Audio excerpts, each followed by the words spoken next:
Headlines tonight, the U.S. Supreme Court will decide whether a controversial question will appear on the next census. The question would ask people whether they are a U.S. citizen. Critics say 6 states are at risk of losing seats in Congress if their population is undercounted. Well, we are getting reaction tonight from a local immigration advocate who says the proposed question only creates fear within immigrant communities. News 3's Shana Ferreira is joining us now with more on that.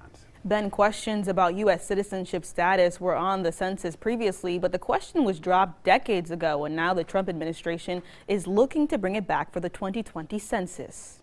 The last time they asked that question was like more than 50 or 60 years ago, so I don't think what's the point of bringing it again. A question leaving many concerned about the future of the 2020 census. The Trump administration's push to add a question about citizenship status has caused the debate to move to the highest court in the land, but now local activists in the fight for immigration reform say it's a bad idea. Really, it's not going to help people, like special people that are immigrants and that are no legal residents of the country. Like they won't be, either they will just choose not to answer the questions at all.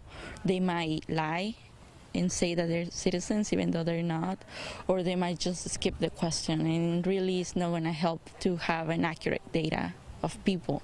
Inaccurate data on the census a concern for local immigration activist Daniela Rodriguez. Federal funding, money and how that's going to go to the state, and many programs that really rely on this data. And I feel like with this question, it's just really going to mess up everything, because people will just not answer the question. Especially with the political climate, like people, we know it gives fear and anxiety for people to answer that question, and they might think that the question might be used for immigration or other causes. Rodriguez hoping the Supreme Court makes a ruling with immigrant communities in mind. I hope that they really don't make people answer that question, because we really need an accurate census.